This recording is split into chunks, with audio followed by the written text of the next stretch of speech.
You're gonna be on the camera from your phone. Um, I just hit the button, so it should it should be doing something.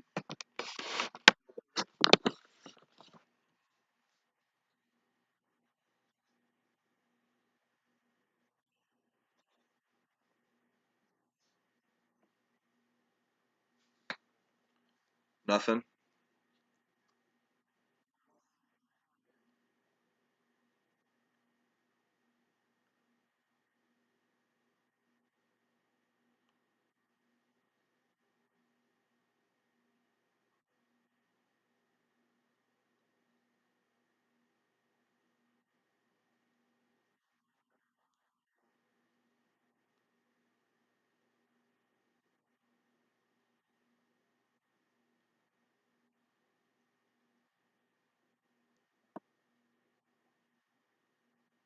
We're running out of time too. Um,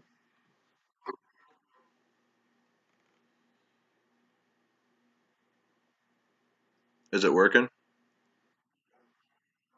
We're live and it's actually working. Oh, booyah! We got it working.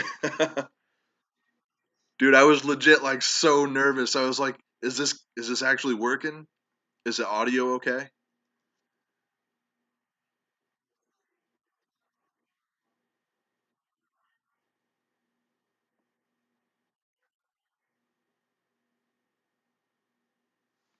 Let's see if I got a notification or something.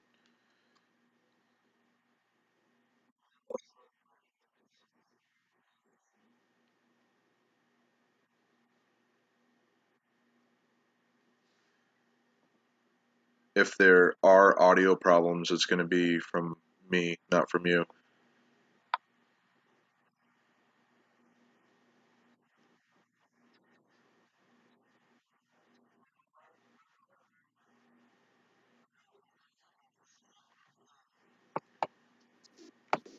It just went to this. Can you see that? Hold on. We're working on getting it together, fellas. We're working on getting it together, everybody.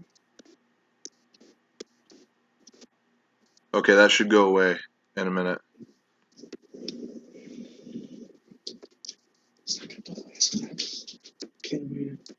Jumped up the whole office with this stuff. I'm jumping up with what I did.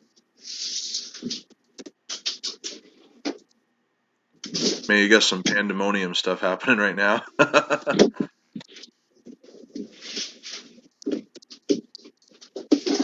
Okay, I'm still not hearing anything, so we still not don't quite have sure what.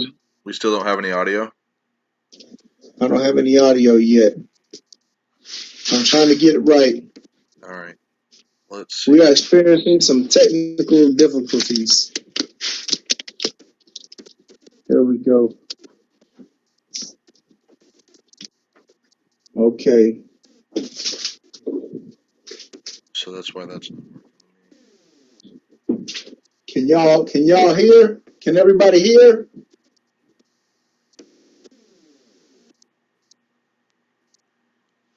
There's going to be a pretty good delay, but Okay. Well, they're saying everybody's saying they can hear. I can't hear it. everyone else can So hear it. everybody else can hear it. Okay. Well, I'm if gonna everyone get else can on. hear it, Hold we're on, give good. me just a minute. Y'all give me just a minute. We're trying to get the technological stuff right. I want to make sure I can hear too. I'm gonna go on my channel over here and see what I can hear. And then we'll get started. We started a little early anyway, just so Yeah. that we can get everything right.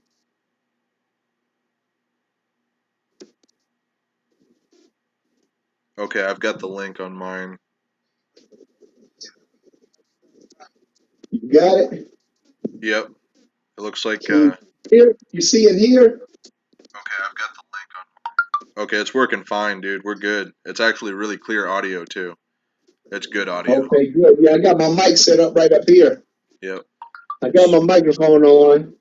I'm not sure why I can't hear. It's fine. If we get noise feedback, it'll turn into like this residual circle thing of craziness. Oh man, my phone is going nuts. I'm not hearing anything. I'm not hearing anything at all. Not sure what's going on or why I can't hear it. I think it's on your equipment side because I used my phone and I can hear it fine. Okay, here we go. Not sure what's going on. It was Oh, on mute. there it I knew is. I'd figure it out. There it is. I used my phone. Okay, here we go. There we go. It's like on a 5 second delay. Okay, we got it. All All right. right. You want to just start it now? You want to call it good? And Yeah. We're still 3 minutes early. We went on early. We got it fixed up early. cool. I got to plug my phone in.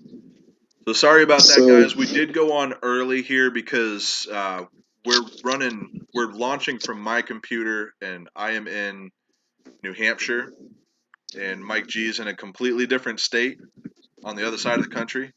So we got some craziness happening here, trying to make sure everything works good. But are we gonna have Giorgio on the chat? yeah, he just, I don't know. Giorgio's all over the. Giorgio! Here, I can probably pull the chat up on my phone too, just so I. Y'all know Giorgio's got ADHD.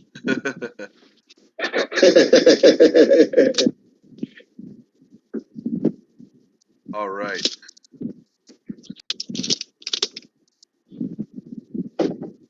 So we've actually got like a lot of comments. We've got a huge amount of comments I know, right I was looking at that. now. Okay, we're going to get to him in just a minute. I'm going to set this camera stand up. Now that we've got everything up and running. What's up, man? We're up and running. We're live. We got a whole bunch of highs to everyone that Giorgio is said taking hi. advantage of Hi the back. last What's 3 up, minutes. everybody? Giorgio was taking advantage of his last 3 minutes.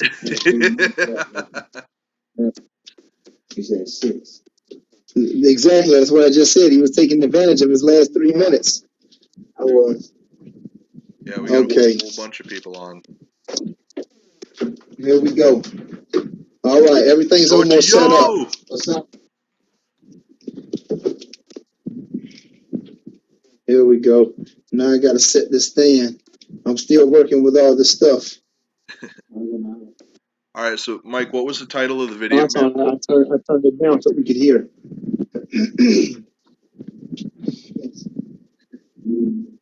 All right, so Mike, what was the title of the video? All right, there we go. All right, let's see what we got here. Let me see if I can scroll through some of these comments. Gonna get through some of them here. Yeah. Daniel, I just saw your message, man. It's all good, man. It's good seeing you. I'm gonna let you answer some of the comments, Jamie, until I can pull it up on That's my good. screen here. All right, guys. So I'm gonna go straight back to the beginning here, just to try to get caught up with the comments, so everyone knows we are trying to read everything, get it up. To everyone that said hi, hi back. We're super stoked to be on today. Me and Mike have been talking about this for quite a while now, and I'm super excited to have it happen. Really, really pumped to see everyone. So, Mike, someone asked how you were doing. It was Satisfying Videos was asking how you're doing. I'm doing great, man. I'll be doing even better once I get all this stuff going. Keith made a joke that you had no audio. Yeah, we're Dude, we still got kind of in the beginning we got phases over Reyes on here. We're here. trying to get it together. We got the homie Reyes on here, the interpreter, bro. Oh yeah, Reyes, what's up, man? He told me he was gonna get on there. Yep. Reyes is doing good over there. Y'all go check out Reyes' channel. Y'all Hell don't know yeah. about Reyes the entrepreneur. He's killing it over there. All right, so a lot of these That comments man, are from hey, sound. that's a straight hustler there. All right, so let's get into this. Quarter machine, quarter candy machine.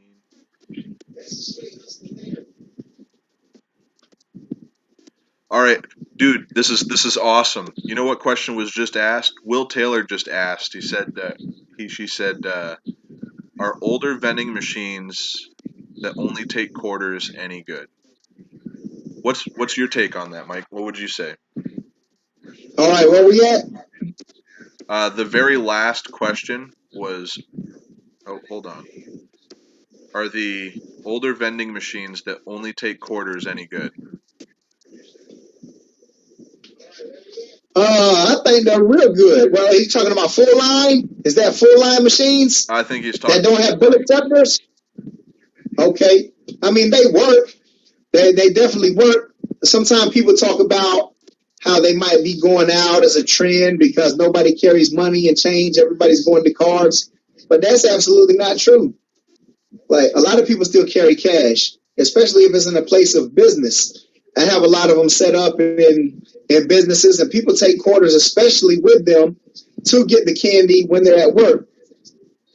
So, I mean, they all play their purpose. It's definitely good if you can have a bill acceptor, because sometimes people will have more bills than they'll have change.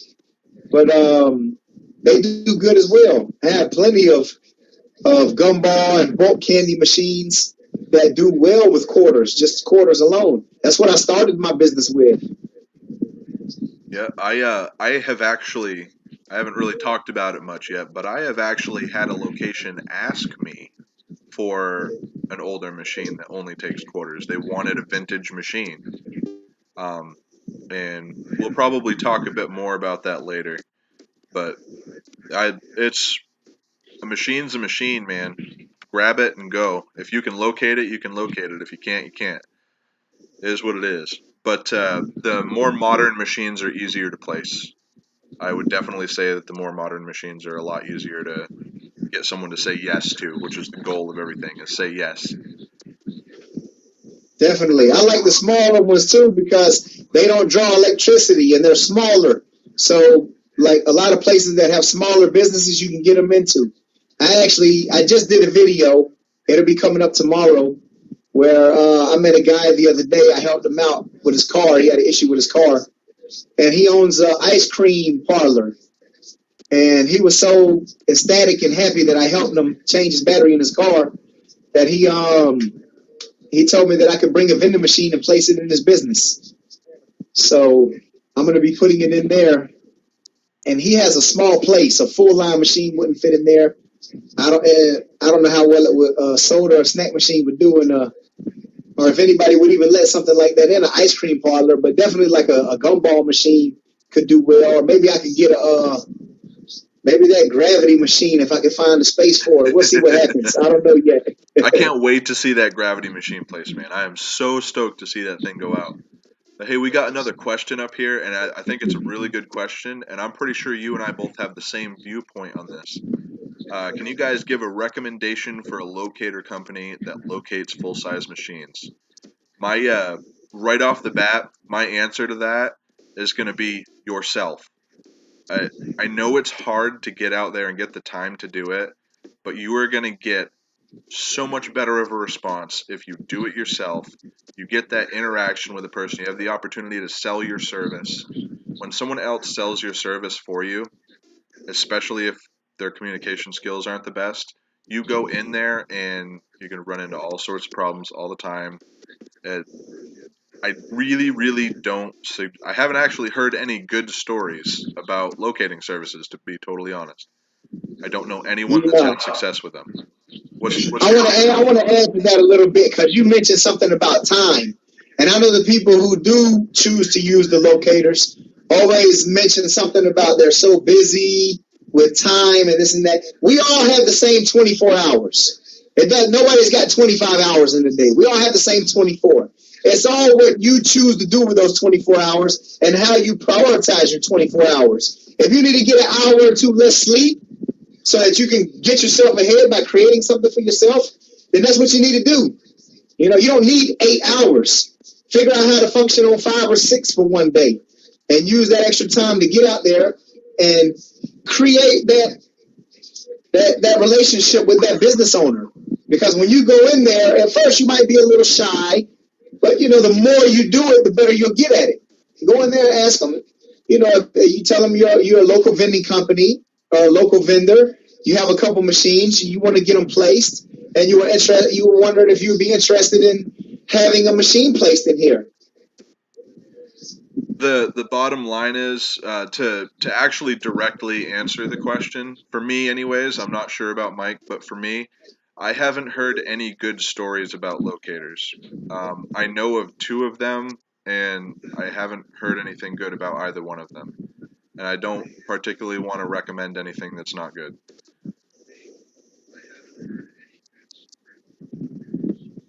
I'm starting my business next month. What should I start with?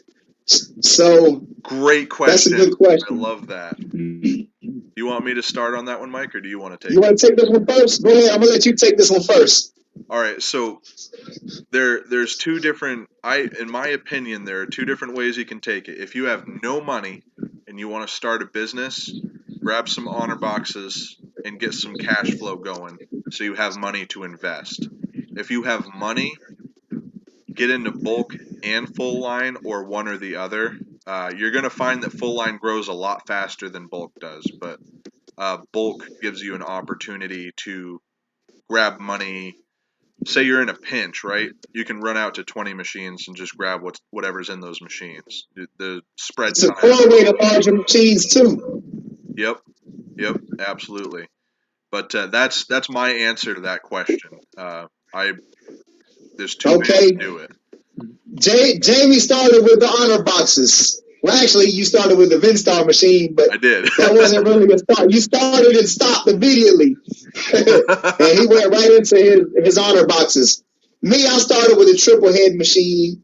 My first machine wasn't a Vinstar, but my next 12 were. And I kind of like the design idea for the Vinstar, but there's just a lot of things about it that I don't like. I don't like that the flaps are plastic and they break easily. And I like the interchangeable globes. I don't like that the plexiglass is not removable. I think if somebody took that model and was to upgrade it a little bit, I think it could be a really good working machine. But I think it was a great idea, but just poorly designed. Absolutely. But it was my start, and I do like a lot of things about them. I agree with you completely on that. Um, Chester says, let's talk about getting accounts for Canteen or Best. I'm assuming that means snack machines. Okay, let me see here.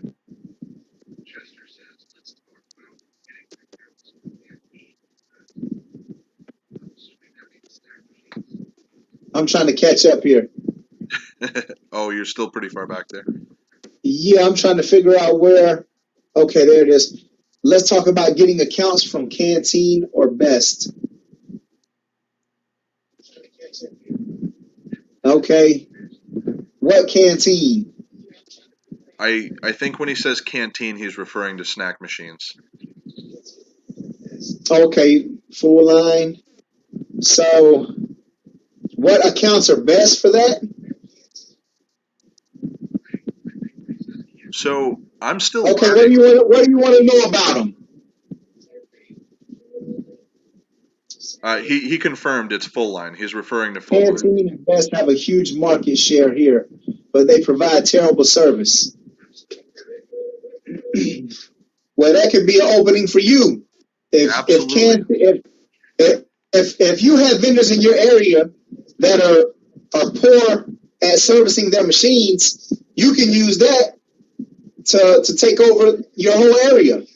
Because what I do when I go into a place, sometimes when I go in for a bulk candy machine, a lot of times you can see those up front.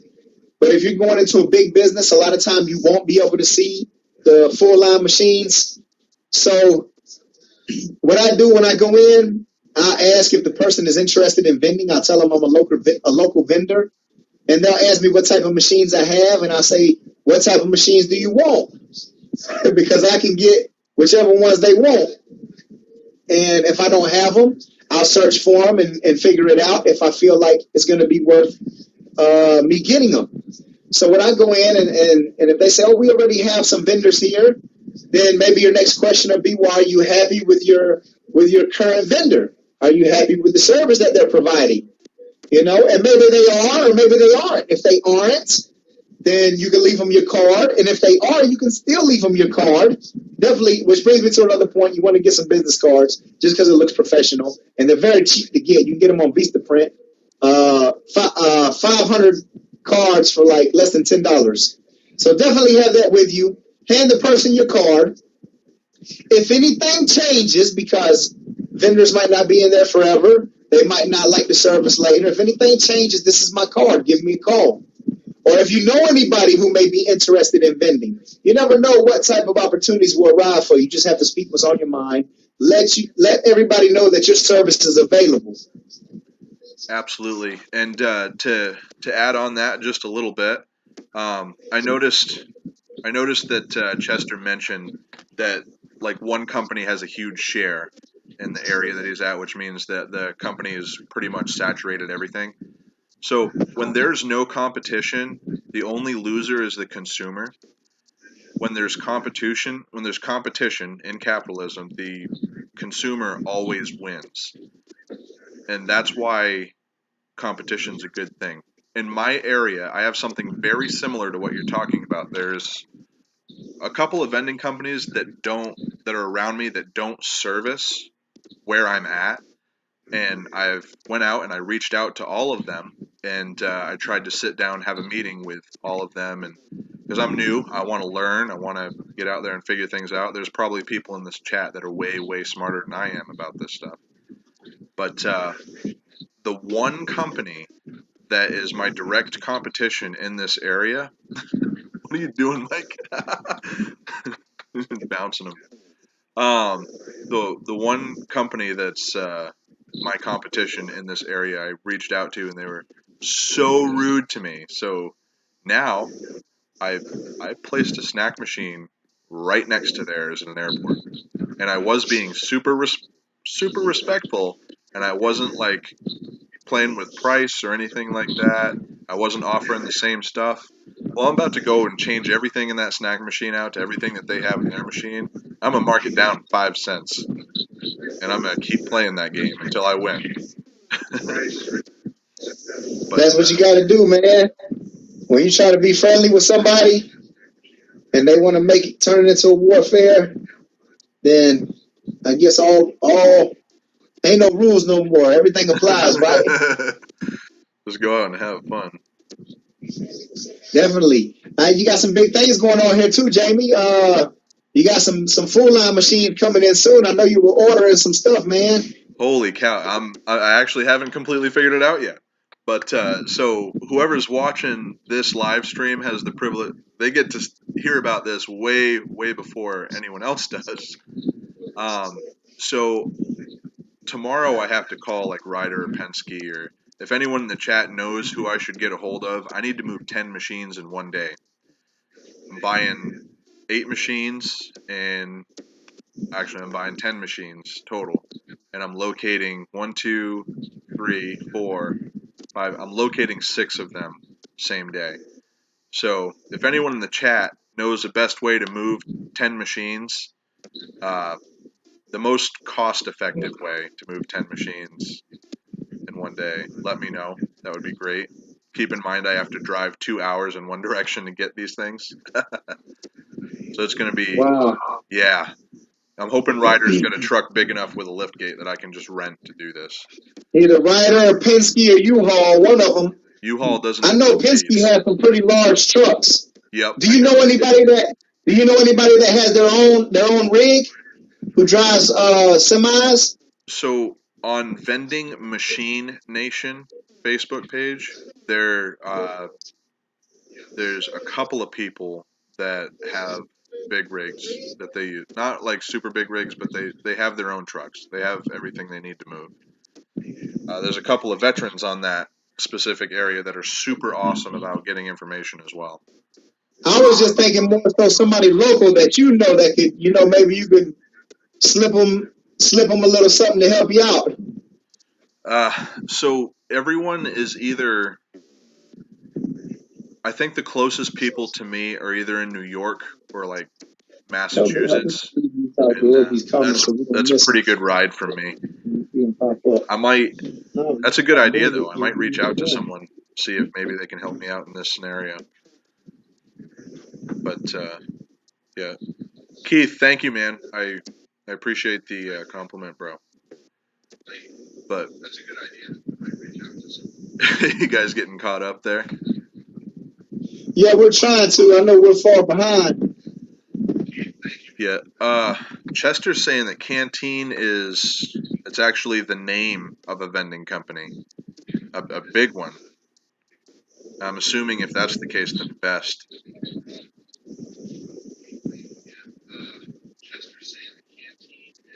Yeah, I'm assuming that Best is also a vending company.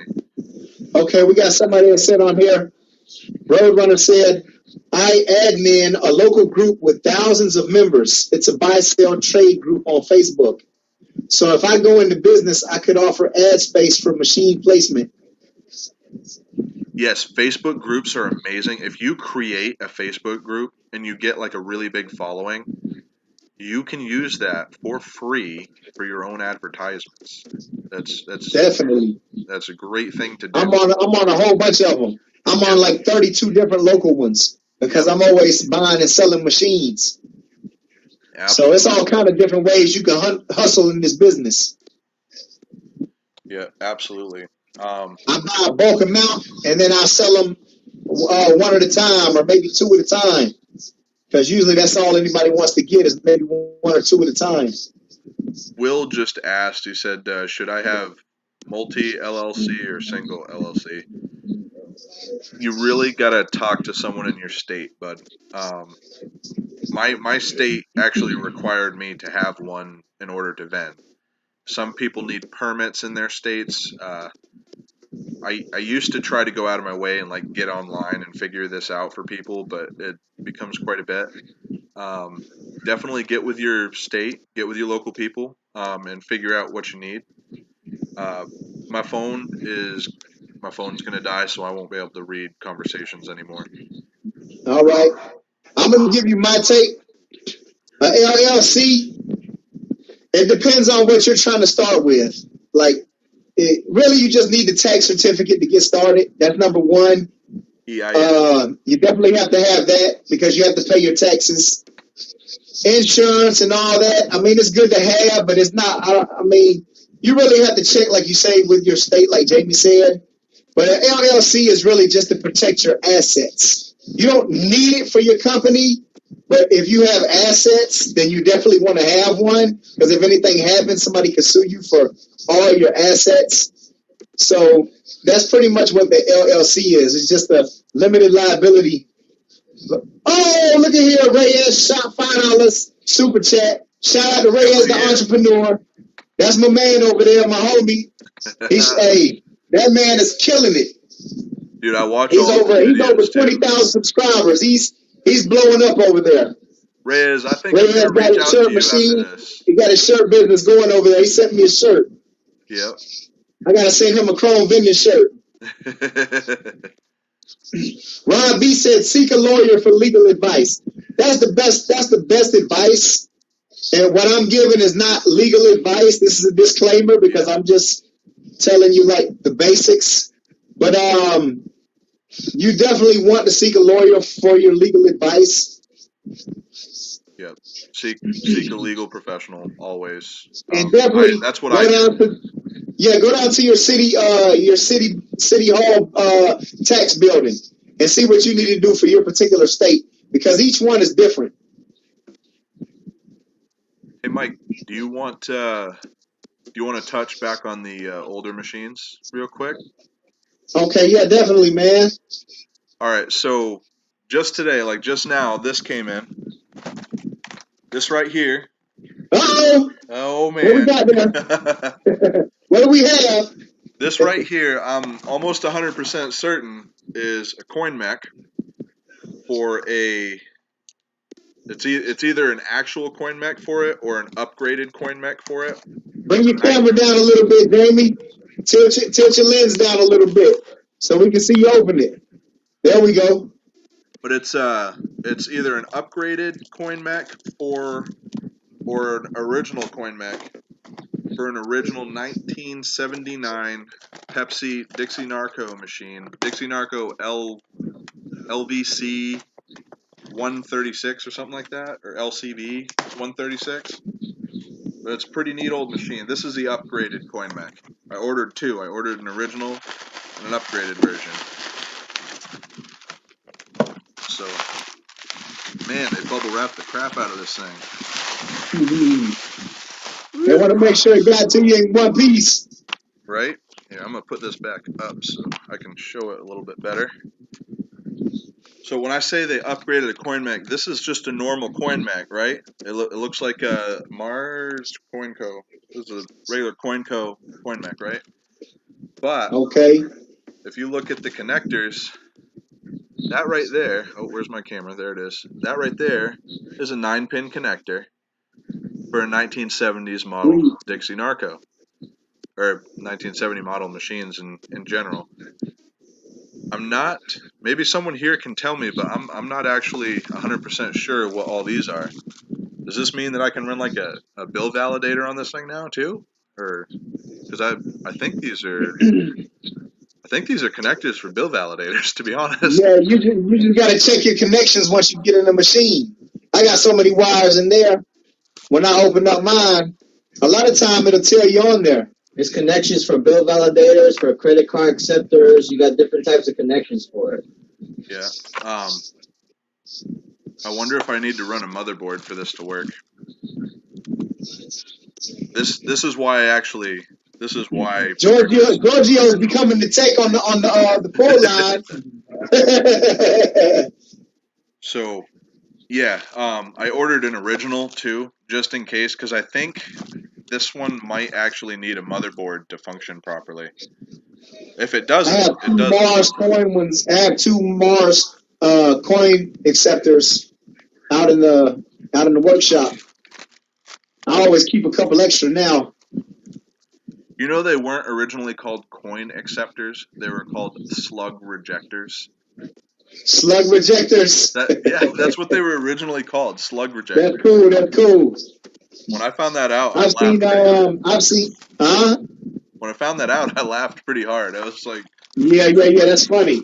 I know that they were back in the day, like maybe like in the 80s and 90s, they had the people that were taping a string to it when they would put them in, and then they pull them back out. So a lot of the machines were coming up with one that had a blade that would slice it after the coin would go through.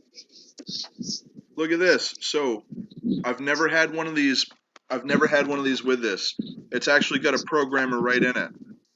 That's an old style switch programmer. None of my other CoinCo mechs have this. I don't know if you can see that, but it's got like, so it's got your 5-cent switch, your 10-cent switch, your 20-cent switch, 40-cent switch, 80-cent switch, and a $1.60 switch. If you've programmed one of those old machines, you know that you can use that. Like if you want your machine to be $1, right? You want your cans to be $1. You'd flick the 80-cent switch and the 20-cent switch, and then it'd be $1. Giorgio knows what I'm talking about. He's over there shaking his head up and Yeah, that's correct.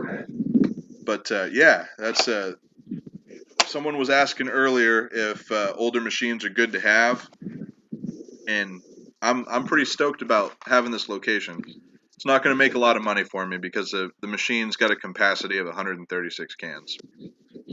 Some of those older machines are better built though. Like when I talked to Ray a lot, and Ray's been doing it for 20 plus years. And you know, he feeds us a lot of knowledge as well. And Ray likes a lot of those older machines as well because he says they're just, a lot of them are strongly built. Yep. Yeah. A lot of them are simple. Absolutely, man. And I think it's pretty awesome. But how's the comments coming? We got quite a few lined up, or? Yeah, we got some more here. Okay, the machine you posted in the group, I like that. Okay, not quite sure. I posted it in Vending Machine Nation, and I'm pretty sure people saw that and they're watching right now. Okay, that's probably the machine it is. What kind of machine was it? The soda machine? Yeah, it's a soda machine. It's a Dixie Narco. Dixie Narco? LCV or LVC 136. But it's pretty awesome. I am pretty darn stoked about it. I want to get a couple more of those combo machines. I like the one that I have. I had some issues with it at first. I had to go out there. Me and George were messing with it, but I ended up getting down in there, and it had a little jam that I had to fix. Then I was looking to get a plexiglass.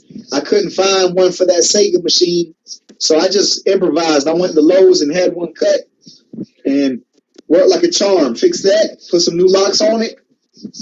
You know, We had it was an imbalance down in the bottom.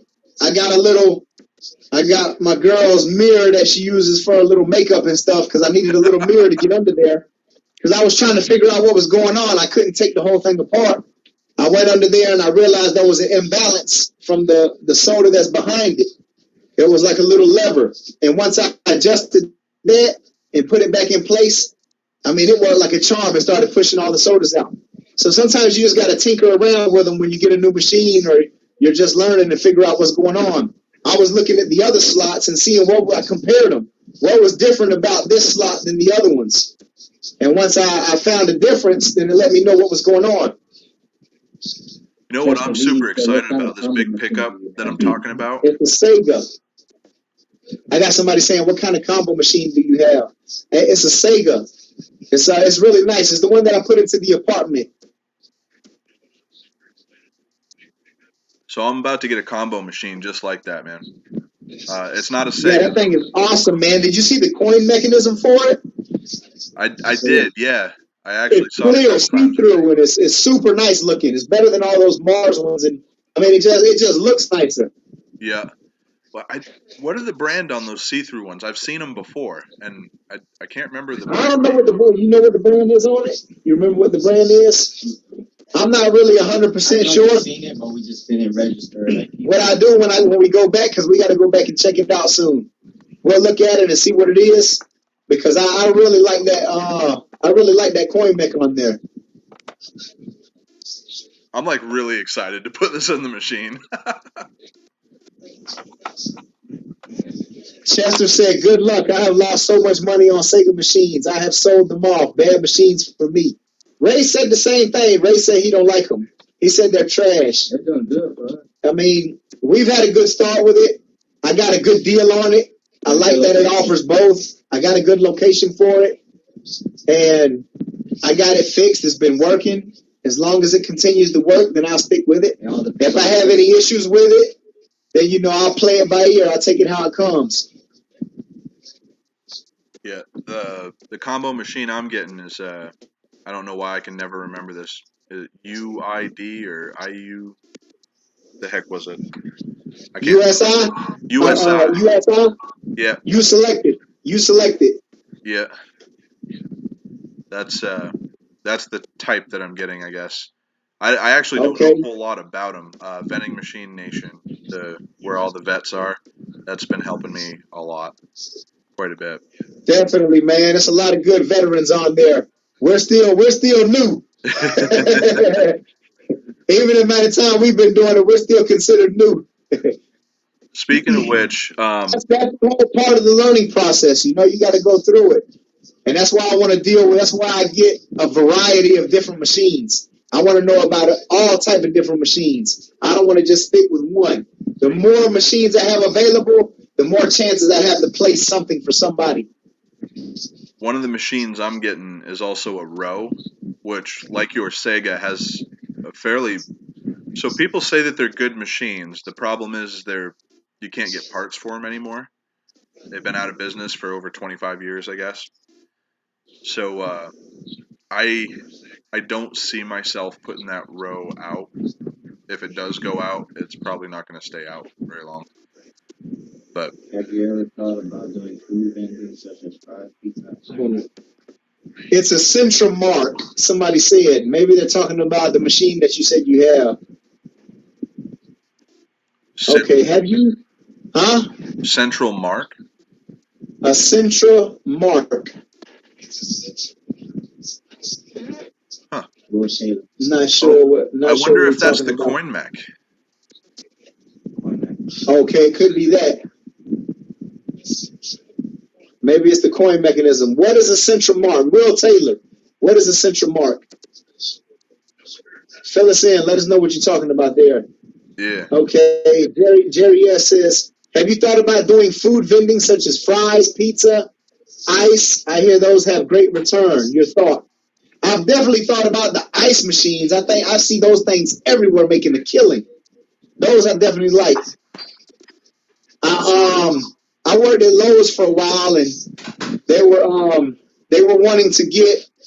I was only doing bulk candy back then, and they were asking about a sandwich machine because a lot of people want to go right into the break room and get a sandwich. They want to eat something that not just potato chips and candy bars. They want to eat something that's actually like a meal. And then they don't have time to leave. They got 30 minutes for lunch. They don't have really time to leave and go get something without rushing. So they'd rather be able to get something they can just throw in the microwave. So I know that those sandwich machines can make a killing in the right places. I see them in hospitals, places like that, really making a killing. And they seem to be overpriced in those hospitals too. Everything. So one of the But the cafeteria is expensive there too. Hotel says half snacks, half drinks. One of the machines in the big pickup that I'm about to do is specifically designed for that. It is it's a refrigerated snack machine that's got like this rotating thing on it. Someone told me what it was for, and that's exactly what it's for. It's for like hot pockets and sandwiches and stuff like that you can keep in the machine.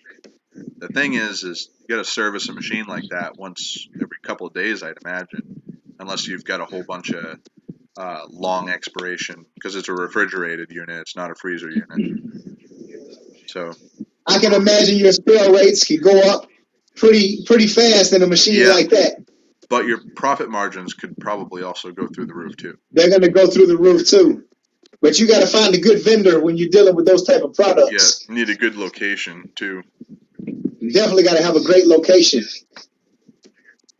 Any kind of medical building with a lot of workers. That would be good. Okay. Also highly recommend AMS combo machines. I've heard some really good things about those AMS machines, and I really hope that I get an opportunity to come by one. Yeah, I definitely want to find one too. I've heard some good things about them as well. AMS and AP I hear really good things about. It's half snacks and half drinks. It's black and green and only takes quarters. Hey, okay. Shawnee Boy is on there. AMS are the best. I think you got a couple of those, don't you, Sean?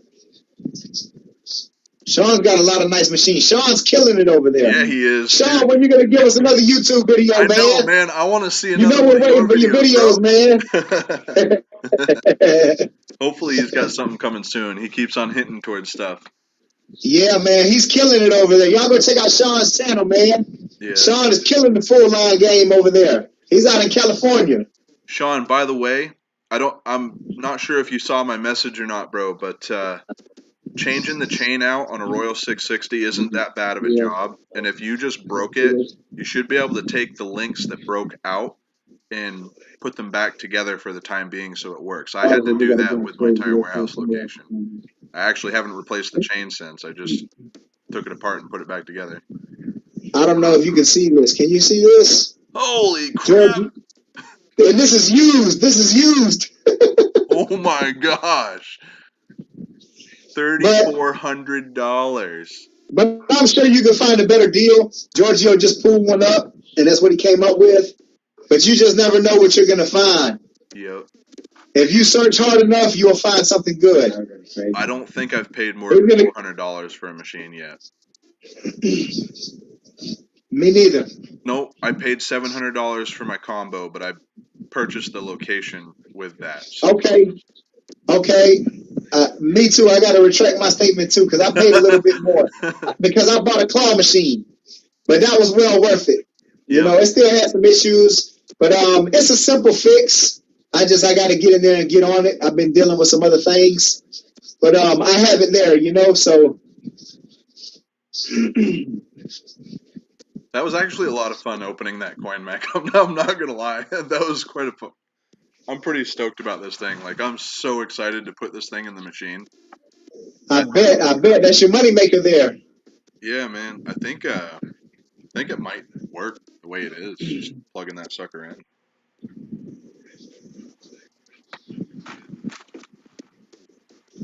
Okay, like I said, 3 shifts, 24/5, 24/7 for cold food. Yep.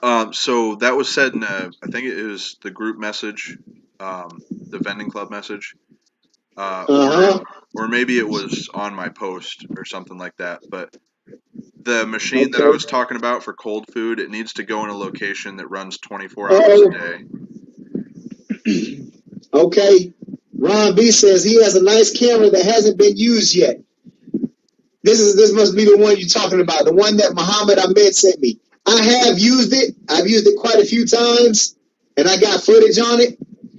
But the thing is that I have a great editing software on my phone, and it's only for iPhone and for Android, and I can't download it on the computer.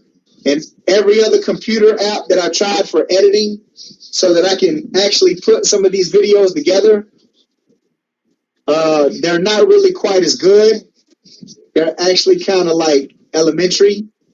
So I got to find a good system and figure out how I can edit these together like how I've been doing on my phone. I've been working on it, trying to figure out something better. I did post a video on my Patreon channel with that I did take from this, and I can definitely be I'll definitely be posting my videos that I take with this on there.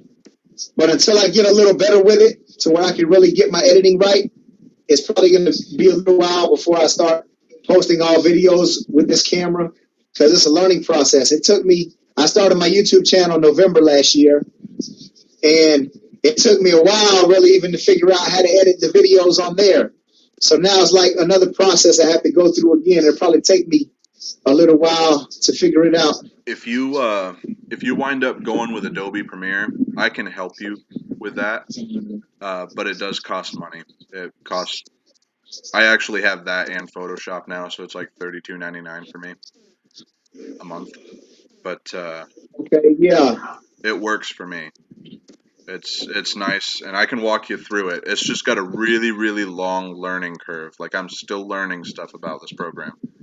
Oh man, that thing's incredible. I looked at a lot of videos on it, but I already have a good understanding of how to edit because of the one that I use, and I wish that I could get that onto my computer somehow.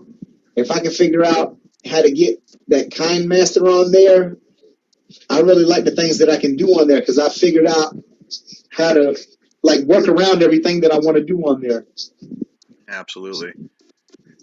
But I get it, and once I get that Adobe Premiere, I know that a lot of things are going to be changing. I'm looking at a lot of different things. I'm learning about editing and making my videos better because not only are me and Farnsworthy over here doing vending, we're also doing YouTube.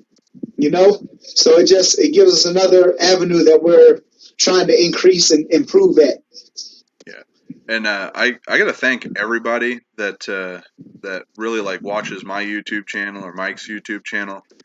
A lot of people don't get like how much time goes into making the footage, and a lot of people don't understand either that we don't really make money. Not a lot of it, anyways.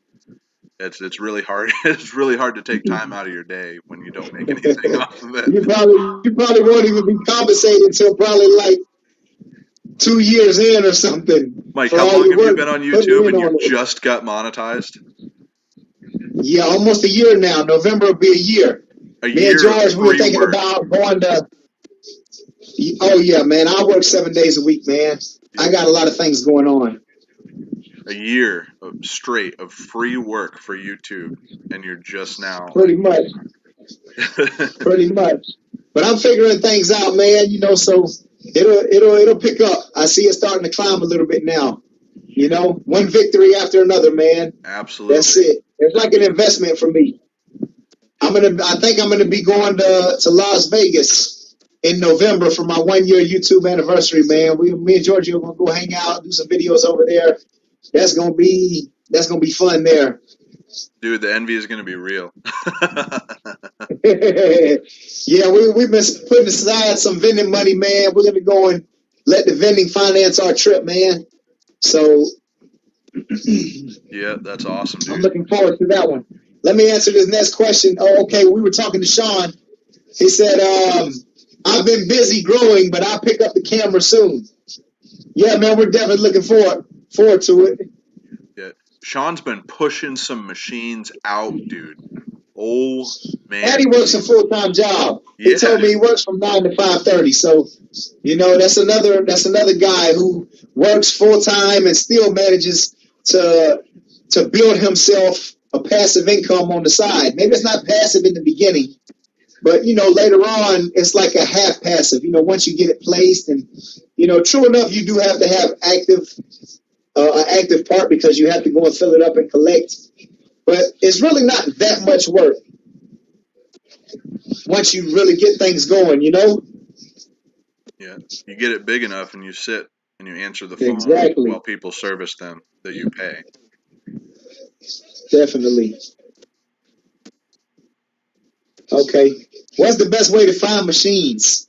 Now it depends on what you're looking for. Oh, If you're starting out and if you're just starting out and you want to get some used machines, you don't have much to invest. You can find things on Craigslist. You can find them on all those Facebook buy and sell pages. Like I said, I'm a member of about 32 different pages on there, so I have things coming my way, notifications all the time. And I have on there for cars and vending machines and all type of stuff that I'm into. I try to flip a lot of different things. This is just one of the things that I do. But stake out your competition too. Like, go and talk to what your potential competition is. Try to make friends with your competition because it's a lot easier to have a friend who is a lot bigger than you, and maybe they don't want a smaller account, so they'll say no to them. But instead of saying no, they'll be like, I can't really do this, but I know a guy who can, and they'll help you out. And often, if you make friends with your competition, they'll sell you machines they don't want anymore. I I have a guy I buy machines from. He's a great guy, and I will probably never place a machine anywhere near him because I want to keep that relationship with him because it's a good one. And he's actually called me with a location before for free. Didn't cost me anything. He called me and said, "Hey, these people called me. They're closer to you than they are to me. You want them?" And I was like, "Yes." sometimes it's better to build companionship than competition. Friends are always better than competitors. You draw more flies with honey than vinegar, right? Ray does that for us too. When he don't have it, when he has a location that he don't want, he calls us as well. Yeah, See, man. that's Ray, exactly it. Ray will call me sometime because Ray is involved with a whole distribution, a whole franchise company. So he gets all type of stuff. But if wherever the location is doesn't have, if they don't see 75 employees or better or like a certain number, then they won't take it. But Ray will give me a call and he'll say, "Hey man, I got a spot. If you want to go check it out." Which that's just another good connection to have. Yep, absolutely. And then he gets a hold of machines, used machines, and he'll sell them to us for a good price. And he gets all the parts. If I need parts that I can't find online, I just pay him to do it. And sometimes I might pay a little more, but it's better to have it like right there that day. And plus I just enjoy the knowledge that I get from him too, just his experience. So for me, it's worth it. Over 40 years, right?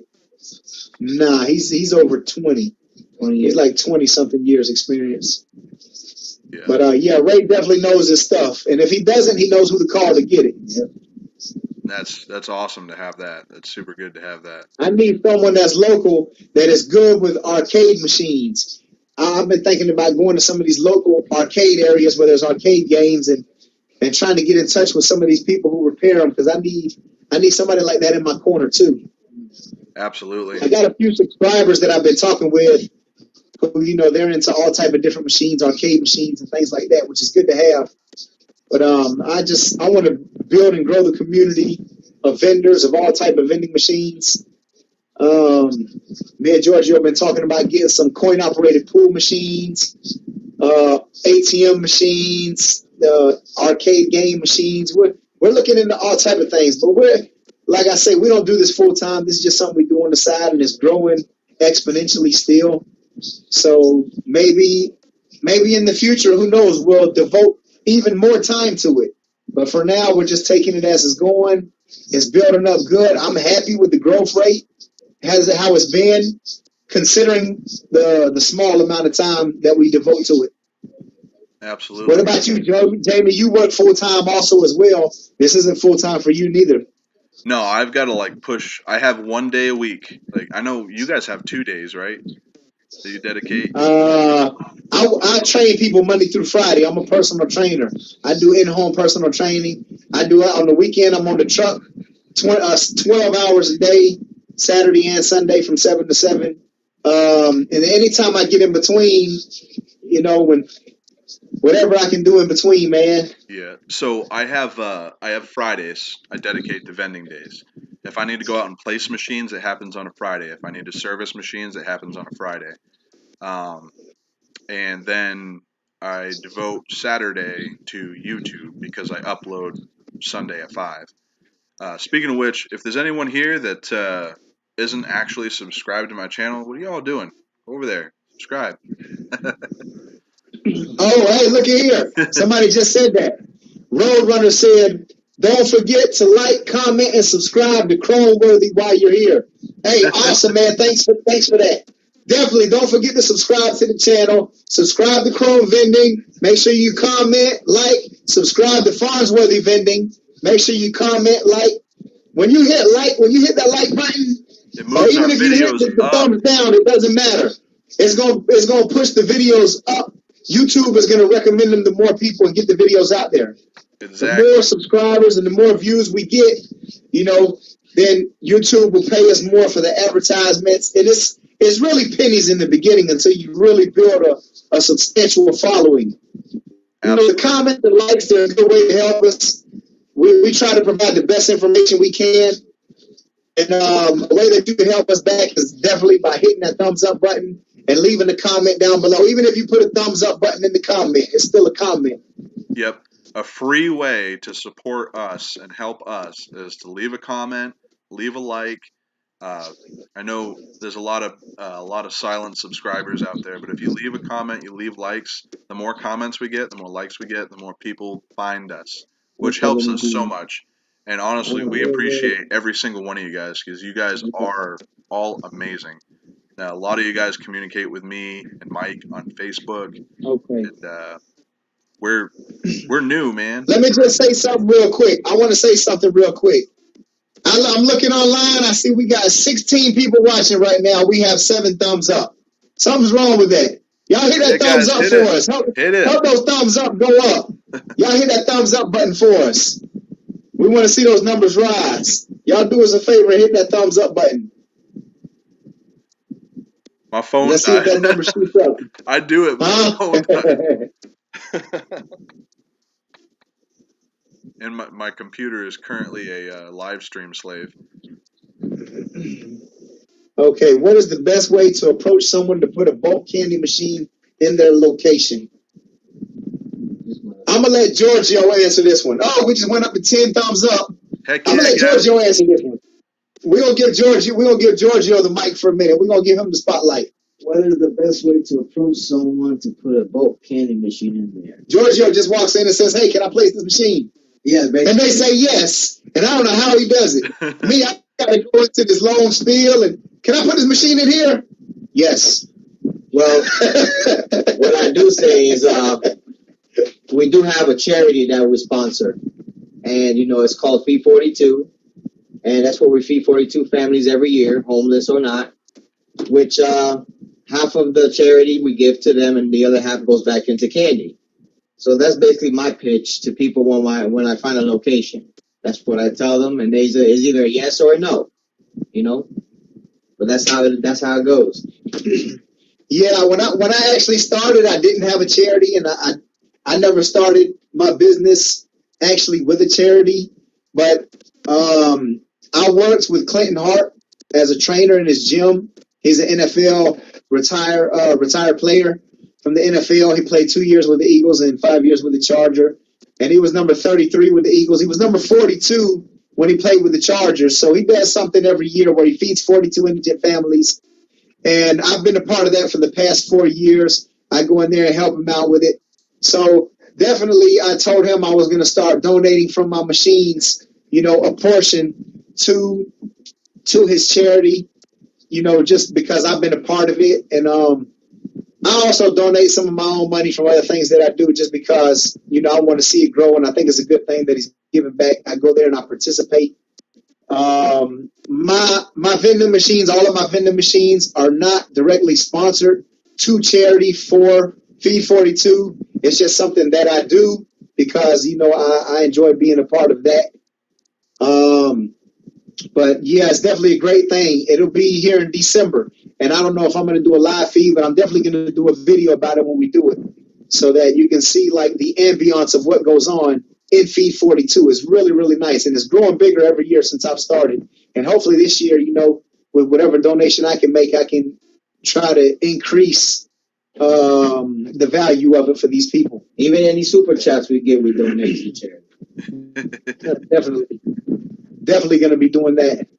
So, if I had to put some tips in on locating bulk machines, I've only located three bulk machines, but that's because I jumped into full line real quick.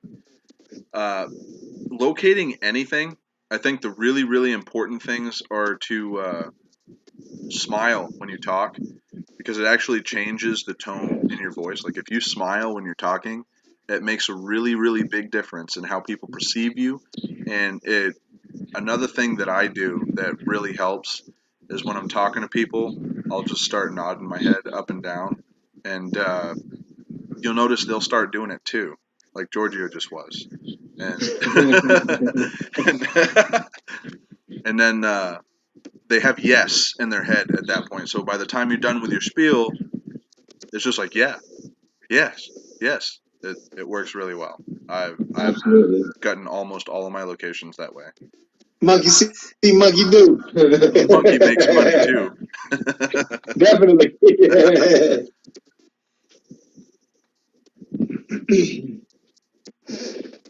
Yeah, a lot of time though, man, just the best thing to do is just go in and ask. Would you be interested in I have a local vending business and would you be interested in having a vending machine in here? Absolutely. You can create a portfolio. You can have a folder and show them the different types of machines you offer. That works well for a lot of people. Absolutely. I have my YouTube channel, so a lot of time I just lead them there. I point them in that direction, and they see what I do. Mike, when you fill your machines, do you know how big your snack bags are, like your Cheetos, Fritos, Doritos, that stuff? Do you know how many ounces they are? I know that Ray was saying it's better to spend a little bit more and get the larger ones because you can charge more for them. But I know some people are cheap, so I just kind of switch them up. I'll put the smaller ones I'll put them both. So I'm kind of mix them up. I'm running 1 ounce bags at 75 cents a piece. And I've done one collection on it that way. My sales increased like 23% on that. For the smaller one, right? Yep. I was just talking to Giorgio about bottles versus cans in this apartment complex because I know that based on what I buy the bottles for, and even though I sell them for more, what I buy my cans for and sell them for, I will make more money with the cans at a cheaper price because I'll sell a lot more of them. Especially dealing with 62 and older community. A lot of them are like tight with their money, so yep. That's just how seniors seem to be. I train a lot of people in the villages, and a lot of those people, even though they got money and they pay me good money to train them, a lot of them have money because they're very careful with their money. So I'm always picking. A lot of these people are really wealthy that I deal with, and I'm always picking their brain about different types of investments and things like that. And just the way a lot of them think, they have a wealthy state of mind. Yep. Cut costs, increase revenue. Yep, absolutely. That's I've actually made life changes because of that. Like I get up at 5 a.m. every morning because that's what wealthy people do, and I go to sleep at 9 p.m. every night because that's what wealthy people do. And I have like specific things that I do, just copying their actions, keep my house clean, just spend some time to myself. I thought it was really weird, but I started meditating. That actually made a freaking different, flipping difference. Oh, darn. Definitely, man. Early to bed, early to rise. Yep. Work like hell and advertise, right? Okay. If someone says no, don't take it personal and just move on to a yes. Definitely, because you're going to get a lot of no's, but you'll get yeses too. And your Definitely, spiel will get better and better each time. definitely don't take it personally. Actually, take it a completely different way. When someone says no, look at it this way. You are that much closer to a yes. If you get one yes every 12 times you ask someone, right?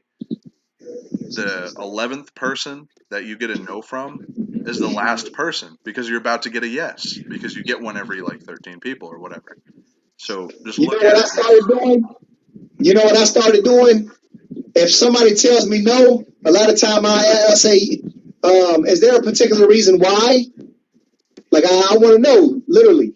And they might say, oh, well, I don't want, I get kids in here. I don't want candy all over the floor that I have to pick up or gum on the floor. I say, okay, that's understandable. I understand that. What about, would you be interested in maybe something that's not candy or gum? Maybe like a toy capsule machine or a bouncy ball machine. Something else that could keep the kids calm or used as an incentive when a mother or father comes in, a parent comes in and has their children acting up. Maybe they can say, if you sit down and be quiet, and you be good, then I'll buy you a toy. And a lot of time that helps out one of the business owners in making the decision as well, especially when dealing with a bulk machine. Sorry about that. Phone was ringing. Hey, we'll be moving to Florida within the next 3 months in the Orlando area. We'd love to meet up in the long run. Frankie Ramos. Yeah, man. Maybe we'll figure something out when you move down here. Get in touch with us, man. Check us out. Check me out on Instagram. Chrome Vending 2018. The E's are threes. And check me out. That's on Instagram. And check me out on Facebook at Michael Chrome. And you can get in touch with me there as well. There's also a private messaging feature on Patreon too. If people go to Patreon, you can check it out there. Do you have a link in your description for that? What'd you say? People can private message you on Patreon too. Do you have a link in your Oh, description? yeah, definitely. I'm going to have to put a link up for Patreon. We both have a Patreon account. And we offer a bunch of different incentives on there. So if y'all want to go check out Farnsworthy's Patreon account or check out my Patreon account, we have a bunch of different tiers on there. You can check them out and see if it's something you may be interested in. Yep. Mine is www.patreon.com .patreon/Farnsworthy Vending.com. And you guys will get to see videos before they come out, which is pretty awesome. Everyone gets to see what happens way beforehand because I pre-schedule my videos for Sundays at 5 for consistency purposes. But and you have an Definitely. opportunity to private message me on there, and I'm giving away 20 boxes, 20 charity vending boxes once I hit 50 Patreons. So We're also going to be doing a live chat once a month. Me and Jamie are going to kind of combine our Patreon accounts for the chat.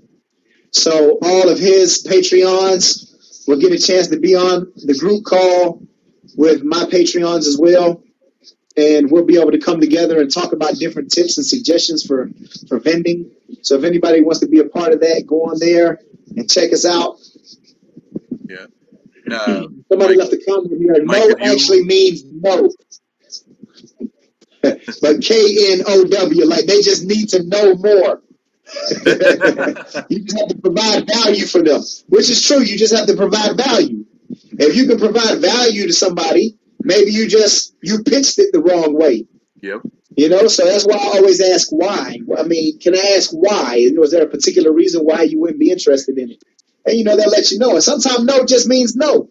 But other times there's a particular reason. Maybe they don't want the candy and this and that. Maybe you can offer some other type of value to them. Yep. So just figure out how you can create value with that business owner. Yep. And some people create that value by giving a commission. I try to create that value in a different way. Right. I was going to say something and totally that's really gone. Can't remember what it was.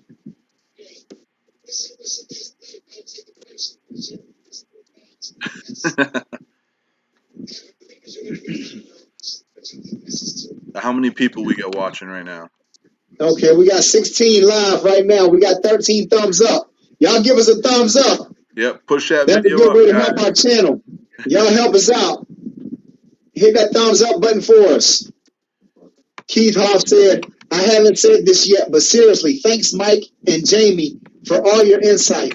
Seriously, guys, you're welcome, man. My lighting is going to get real bad. Doing this. We were in a position where we were starting out, and we just learned a lot of things on our own, just, going through the motions. And now we just try to share our experience, and maybe you can learn what to do, or even if it's what not to do.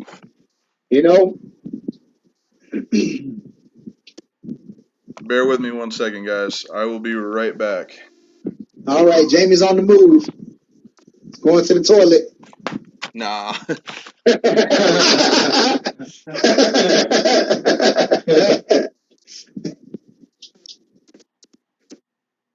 Okay, thanks for the thumbs up, everybody. Awesome.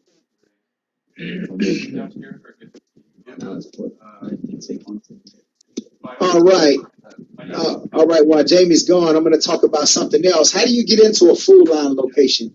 And where would you put a food line location? A soda and snack machine. One thing that I've seen that works really well is definitely warehouses are good, where they have a lot of employee-based customers, a lot of employees that are going to be buying your products. A lot of time I'll pull up, if I see employees outside, I'll pull up and roll the window down before I even get out of the car. And I even have a couple videos with this. And I'll roll up and I'll say, hey, excuse me, do y'all have vending machines in there? And a lot of times they'll let me know ahead of time whether if it's even worth my while to go in. Yeah, we already have them in there. Or they'll say, no, but that would be a good idea. So I'll say, well, who would I speak to about something like that? And they'll give me a name of someone who's in charge. So I'll step inside and I ask them, I say, I spoke with one of your employees outside. They mentioned to me that you didn't have vending machines, and they would be interested in having some, but I'm not sure if maybe you would like to have some. If that's something that interests you. I'm a local vendor and I put them up. I know a lot of time the bigger companies like Pepsi and Coke won't put them in a business unless they have a certain amount of employees, like 75 or over, or whatever. And there's all kind of regulations they have to go through. And then when they do have an issue with the machine, it takes a while for them to get someone to service it. Yeah, but I have a local business, and I'd be willing to put it in there, and we try to respond within the first 72 hours if we can. We usually try to be pretty prompt about it. But a lot of time, if you go in there and just speak with someone like that, they'll definitely consider it, unless it's a corporation, and then a lot of time it has to go up through the corporate line. But sometimes, you get lucky. That's worked really well for me. I'm looking to start out vending. Do you recommend any good starter snack machines? Any good starter snack machines? A used one, preferably, that you can find online that works, or that maybe doesn't have too many issues with it. My first machine was an AP. I believe I'm saying this right. AP 113. Mine was an AP as well. Luckily, I had Ray to help me out with it. Yeah, and I have had no issues with that machine yet, not one. And it's been up for a couple months now. Machine's like 20 years old. Yeah, mine's the same. Any combo machine's really good to have. Your bread and Definitely. butter is usually going to be in soda. That's where a lot of the money comes from. Tony TM said Virginia is not a gumball state. Every state's a gumball state. Not yet. Not yet, but you can turn it into one. Yeah. That leaves a lot of open territory. Yep. Look at every disadvantage as an advantage, my friend. Yeah, he said nobody here lets me place a machine. Maybe you have to change your pitch a little bit. Try some different things. Go in there and change it up a little bit. Have a charity. Have something to fall back on. Try the honor boxes. Yep. Try the Farnsworthy way. I met so many people that way, though. I met a huge amount of people, and like I described how it worked. And if you after you place them, if you really start talking about how they work and what they're designed to do, 9 times out of 10, nobody has an issue with it, and they're like, "Oh, wow, this gives someone who's poor an option to succeed, as well as helps a charity." So it justifies the morals of it. A lot of people have issues with the morals of charity vending, but it's a business. Yeah, definitely. Okay. Ron B says, what does better, a pop machine or snack machine? In my experience, the soda machine does, because you're going to get thirsty before you're going to get hungry. In a survival situation, they say you can live on about the rule of threes. 3 minutes without oxygen, 3 days without water, 3 weeks without food. So my understanding is you need liquid a lot faster than you need solid. But I would also say that it depends on your location too, because every location is different. But I know that there's a certain amount of choices of sodas. And people who drink sodas, they drink their sodas. There's only so many choices. When it comes to a snack machine, like, there's so many different variety of things that you can put in there, and either people are going to like it or they're not. When it comes to sodas, you have your basic sodas, your Mountain Dew, your Coke, your Pepsi, your Dr. Pepper, root beer, or Sprite. Like, you have your basic choices, and people are going to choose one or the other. They might walk by there, and they might not like the Cheetos, or they might not want the spicy Doritos, or whatever it is. So I would say the soda machine. What is your take on this, Jamie? My combo machine, which is my only real way to gauge this, my combo machine produces significantly more money from the soda side of it than it does from the snack side. The margins are better. The amount sold is better. And that one's insane in the fact that it produces the same amount of money every single week. That machine's within $1.50 of itself every week. Okay, Frankie Rainbow says everyone complains about space in New York. I'm not in that area, so it's real difficult for me to comment on that. The other guy that we spoke to recently here that has the vending business in New York, Dominique. Yep. He's up in New York, and what has he got? 32 bulk candy machines and 2 full line. Plus, there's another guy on there. He's starting an arcade. Vigo Bauman. Have you ever watched him? VVO, he had a vending business, but he ended up moving. But he had some full line machines in a cemetery that did really extremely well. Yeah, I saw he had it over there for the guys who cleaned and worked at the cemetery. He said that was his best location. So sometimes a place that you wouldn't even think about can be like a gold mine location. I would have never thought of a cemetery ever. Yeah, me and Giorgio, we just ride around sometimes looking at places, and we just go from business to business and ask. And I mean, sometimes you just get lucky, man. You find a good spot, and you just got to go in and ask. Plazas are good places. Definitely plazas, because you can saturate a plaza. I got a plaza pretty much right across the street from where I live. Actually, we got 2 plazas, because we have this plaza and we have that one. We have 7 in this plaza, and we have 3 in the other plaza, and they're right here close. I could almost walk to them if I wanted to. That's super awesome to have. Plug this bad boy back in. So instead of just collecting that, and that's when bulk candy really makes sense. That's like That's like having a couple full line machines. If I have 7 bulk candy locations in the same place, that's like a full line location. A couple full lines. Yep. Because I don't have to travel far. All right, Jamie, you took a break. I got to go right now too. Everyone complains about space. Honor boxes haven't hit this state yet.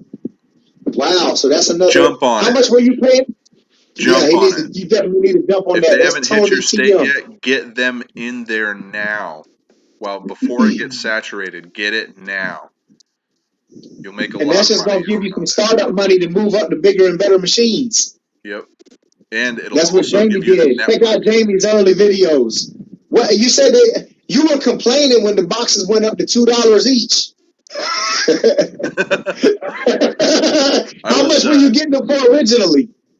So when I first got the boxes, they were $4.95 or something like that per box, and then $1 for shipping.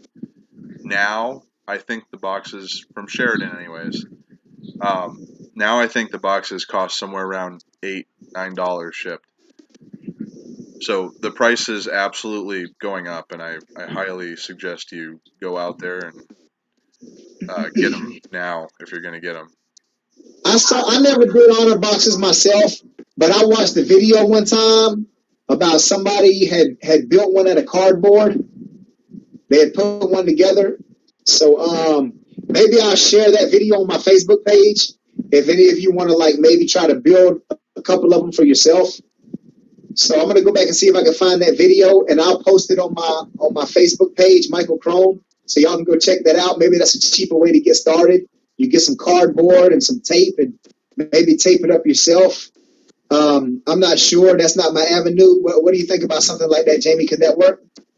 Yeah, actually, there is one in my area that a guy made himself at a sports store.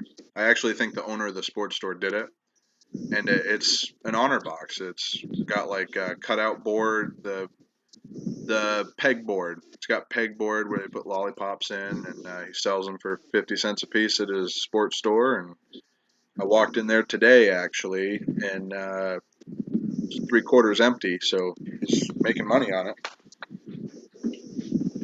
Ron B says, I love my honor boxes. He says, I can place 500 boxes in 1 month. You can't do that with full line or bulk, which is absolutely true. You can really get those things out there quick. A lot of people would definitely, you have to put forth a lot more work in full line. And then it seems like it's a little less work that you have to put in for bulk candy. And then it's like even less work you have to put in for honor boxes to actually get a location.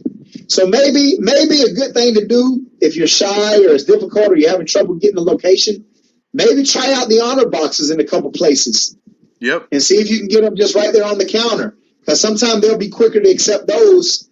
For those of you who said that you're having problem with space and then your state's not accepting it or not wanting it, try the honor box. Try a couple of them. Maybe get you about 5 or 6 of them and try to place them in a few places. Everybody that I've seen placing those seems to have been placing them fairly easily. Yep, and then you grow within from there. So you what I did is I went and I made this big honor box route, right? I went out there, made the honor box route, and then how many honor boxes? Just how many honor boxes did you have out there at your maximum? At my max, it was 72. That was the most I had out. 72 locations. 72 locations. Wow. They were making pretty decent money. Now I went through and I went to every single location. Well, what actually happened is one of my locations said, "Hey, can you put a soda machine in here?" And I was like, "Yeah," made it happen. And then I realized that there's way more money in soda machines. Way more money. So I went to every single location, said, "Would you be interested in a soda or a snack machine?" Went to every one of them. And the ones that wanted to got put on a list, and I kept them. The ones that didn't want to got put on a list, and I sold it. And that is how I'm purchasing this huge lot of machines that I'm going to purchase day after tomorrow. It funded everything. Yep. That's the start. Okay, we got Someone else responded to the comments that everyone was making. Hey, Tony TM, I'm in the same state and have places. You just need to keep trying. That's all. Yeah. How long have you been trying? Like, did you go out and give it a shot for a week and got turned down? How long did you try? Because a lot of time, if you just try a couple times, you just really haven't tried long enough. Sometimes you got to just keep trying. You can't be paralyzed by the fear of failure. If you ask 10 times and you don't get a single yes 10 times, you need to really look at what you're saying, what your physical motion is like, because people read your body. So you really need to analyze what you're doing, because you're doing something wrong that's shutting people's yes button off. You need to figure out and who then to go press ask that yes another button. 10. And then go ask another 10. Then go ask another 10. Okay. Do you know of any location finders? Not Kickstart. They are a scam. Jamie touched on this earlier.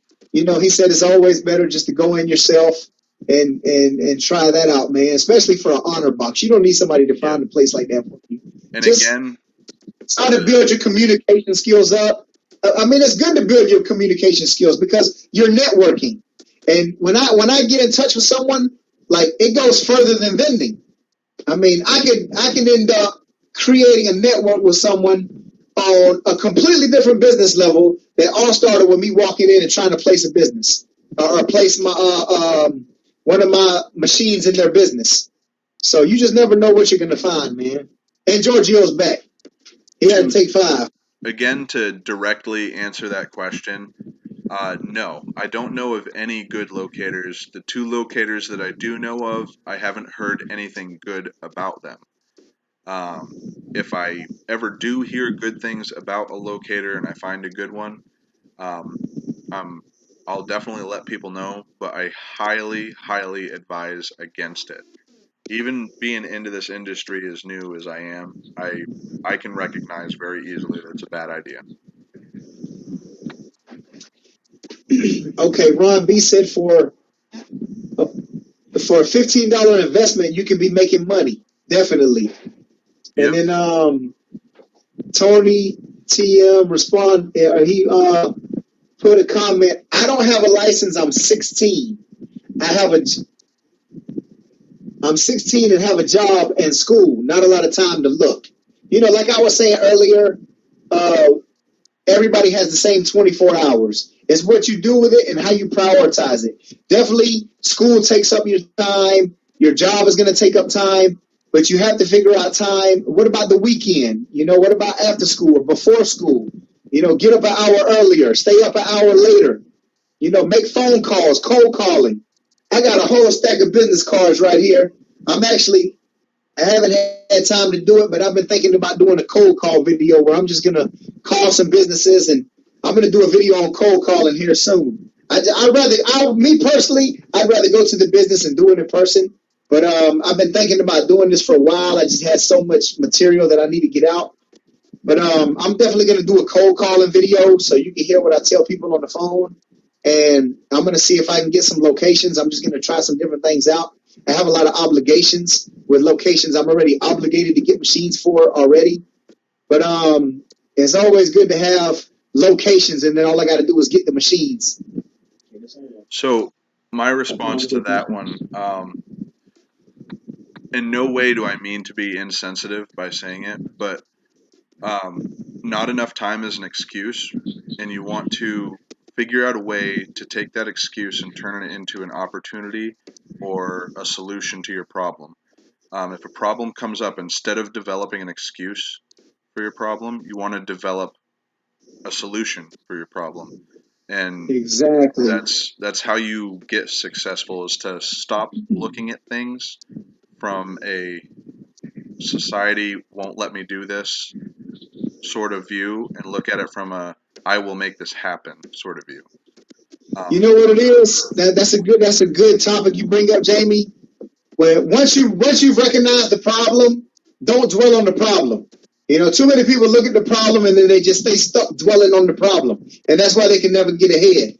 Once you have figured out what the problem is, Now it's time to start thinking about what is the solution. What is the solution to the problem? Focus your time more in figuring out what the solution is than actually dwelling on the problem, because you're not going to get anywhere dwelling on the problem. Once you've initiated and figured out what it is, now it's time to start figuring out, okay, what can I do to solve this problem? And once you start thinking along those lines, that's when the creative juices start flowing, and that's when you start making your advancements. Yeah. How can I create a solution to this problem? And then you never know what you're going to come up with. It might lead you this way, and this might not even be the right path. But once it takes you to go down this path to figure out this to lead you down this path, and then once you get to this path, you figure out, okay, maybe this isn't quite it, but it leads you over here. And eventually you take enough turns, you get to where you're going to be because you took that initial turn. Exactly. That's precisely it. So if you want to get like specific with that specific scenario, I've already got a couple ideas that popped into my head. I'm sure there's drive time in between school and work. Take 2 seconds, hop out of the car to stop on the way to work. Be like, hey, you guys want this box here? Just keep one with you. Exactly.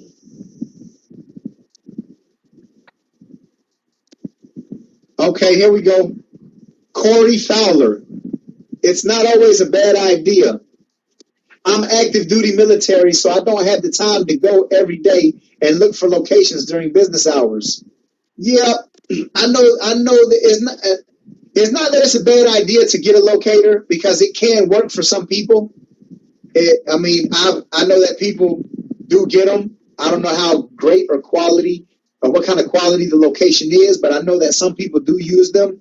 And I have heard one guy in particular had some healthy vending machines where they had a bunch of healthy snacks, and he had locators finding him places. But he said it took him, he was complaining that it took him a little while to get going with the amount of money. He invested $32,000 in brand new machines, and he had some locators, but they were running kind of slow. But he was happy once they got him some locations. But he wasn't too happy about how long it took them to find it. Maybe you can find a locator, and maybe it'll be okay for you. But me personally, you go to the grocery store, you got to go shopping. You gotta go to the gas station to fill up your car with gas. I mean, there are certain things you just have to do, and when you're out and about, you can go to little plazas in the area. Let's say you go out to eat. You can ask at the restaurant. You're a customer there. If you're a customer there, and places that you go frequently, those are some of the best places to start at, because these people know you, and they're more likely you do business with them. They're likely to do business with you. Yep. So those are good places to start. You go to grocery stores, you go to, the market here, restaurants. There's so many different places you can just go to and ask. I have a couple of videos that I go to barbershops, to different barbershops that we have machines. He goes to a different barber every time, and that's why they can't get it fade right. But he gets machines in there. Hey, I'm just clowning and all that. I know most of the barbers, so I'm just clowning on the video I'm watching. Corey, if you actually use a locator and you're happy with your locator, we have a lot of people asking about good locators, and neither Mike nor I actually have a good answer. So if you could leave that, like the name of that locator, maybe the contact of that locator in the chat, that would be great, because then we can actually help people who are looking to go that route. But I personally wouldn't recommend it, but I go for it if it's right for you. We got a good question here. Is the money worth the amount of work? Are you making good profit? You want to take this first, or you want me to take it?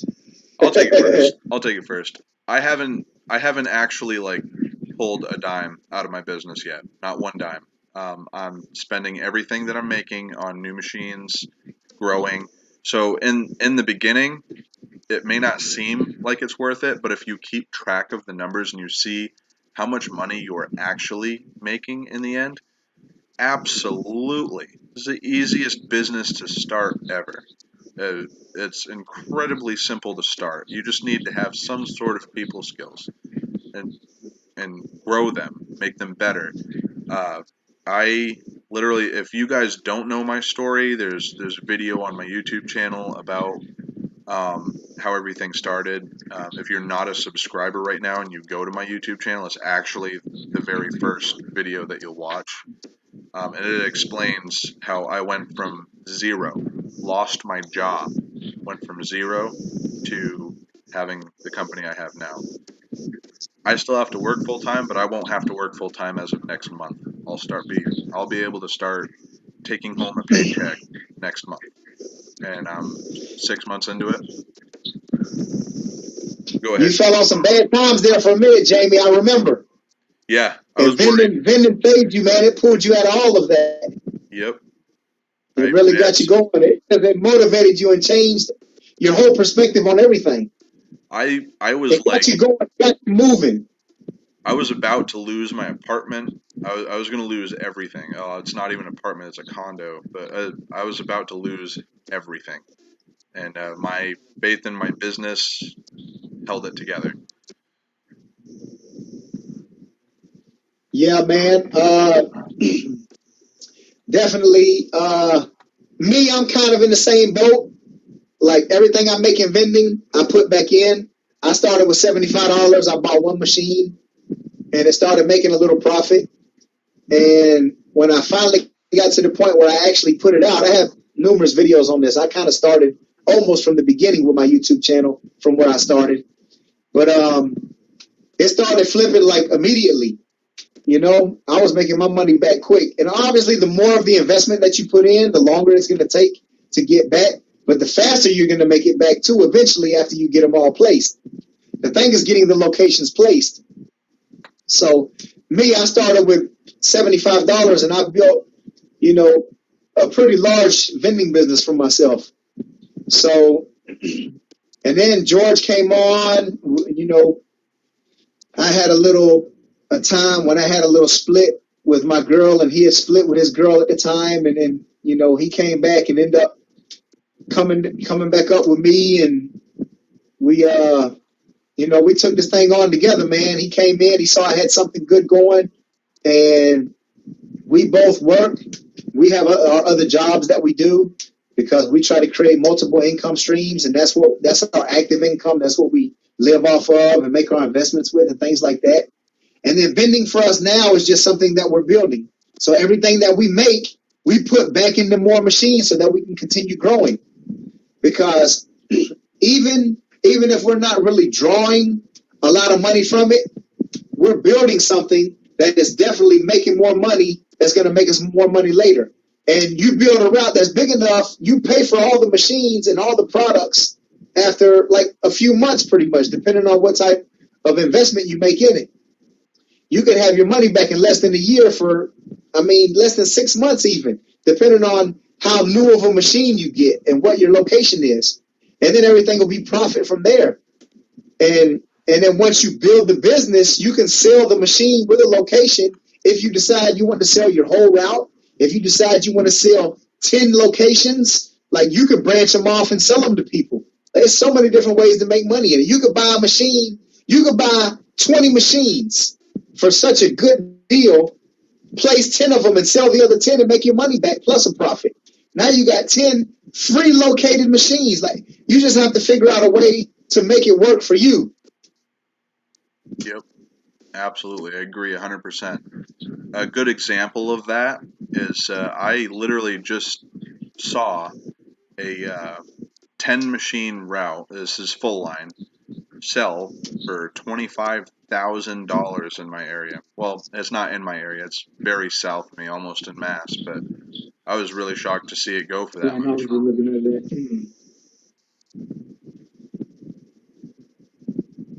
Man, I wish I could see the chat.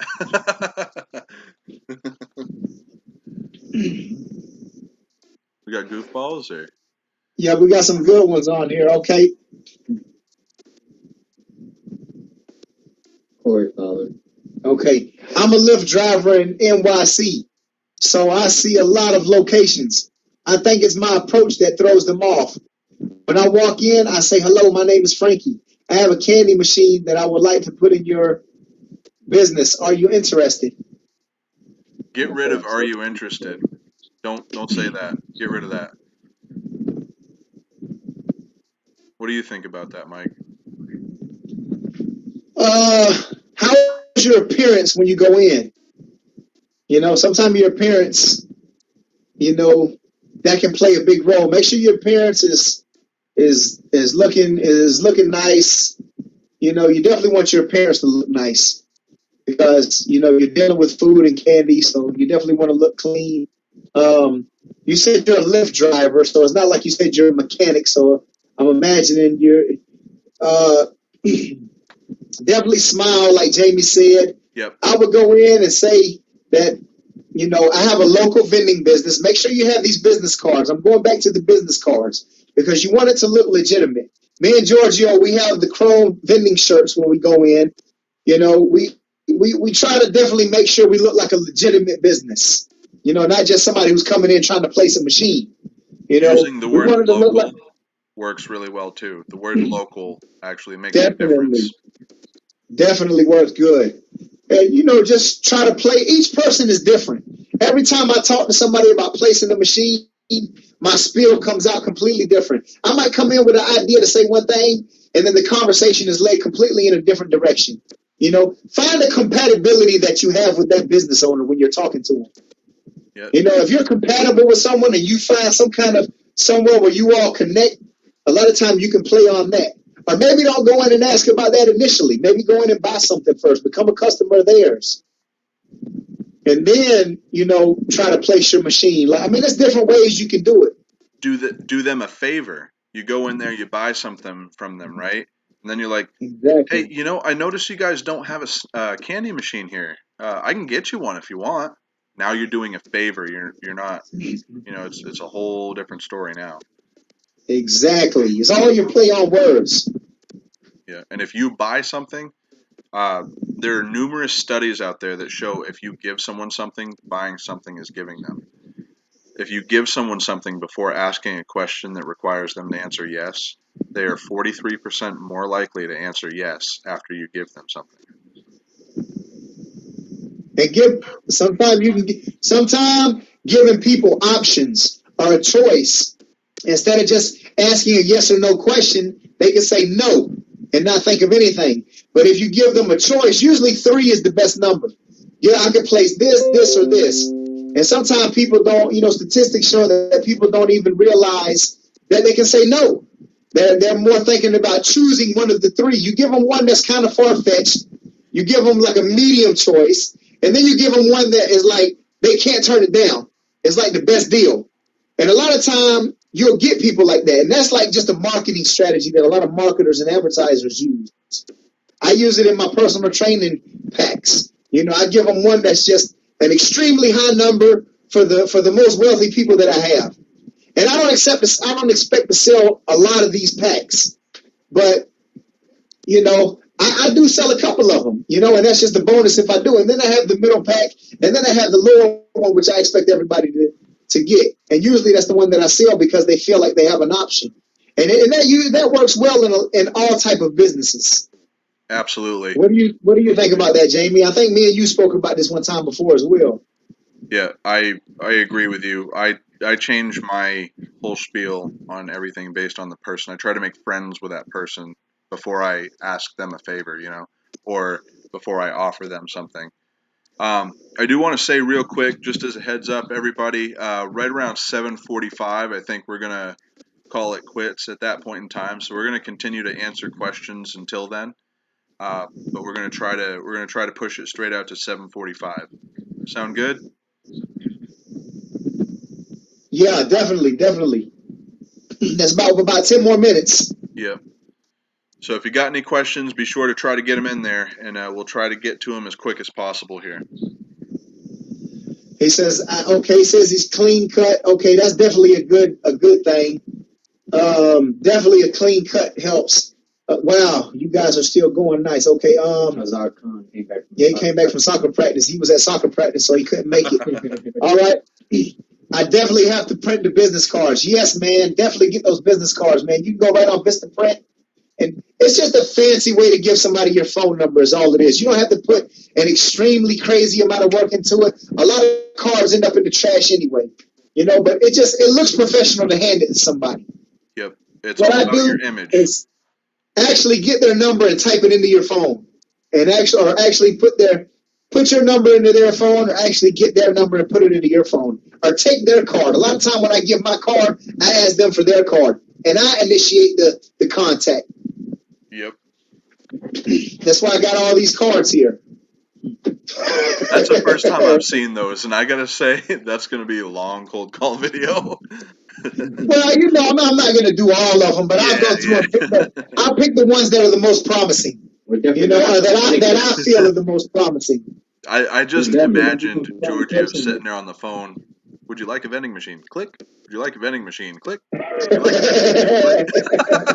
Click. Hey, you got to watch this guy on some of our videos. He just goes in. Y'all, can we put a vending machine in here? Yeah, go ahead. I'm like, wow. I bet you he's smiling when he does it, though. I bet you that's what it is. He's got a smile as big as the one he's got right now when he walks in there.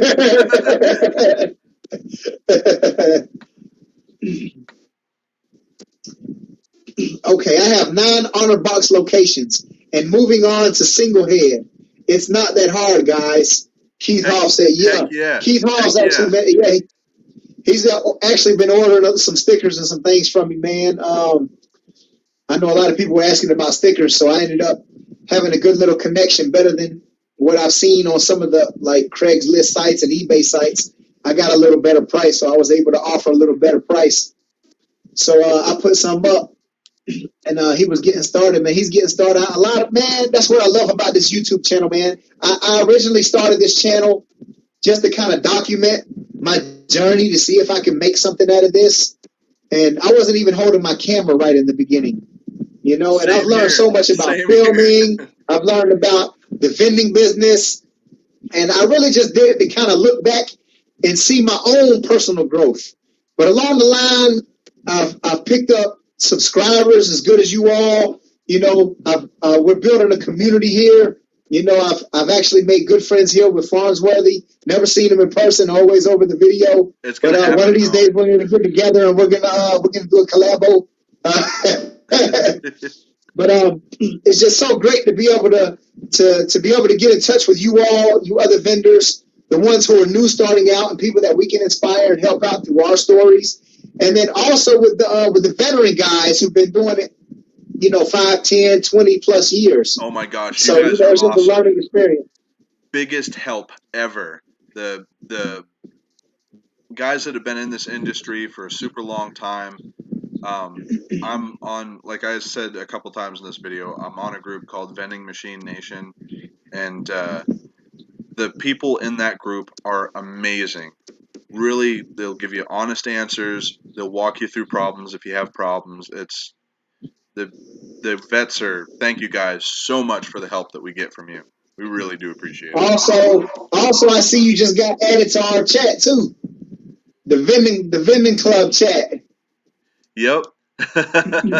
Those guys on there are awesome. I don't have a lot of time to comment, but I always go through and see what's going on.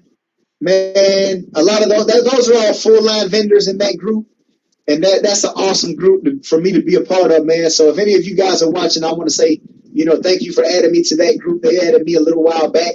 I saw they just added you in today or yesterday. It was today, I'm pretty sure, and I really feel like I'm going to be doing something right if people are like accepting me in that fashion. I really do appreciate Definitely, man. You're hungry. You're making moves. You're growing.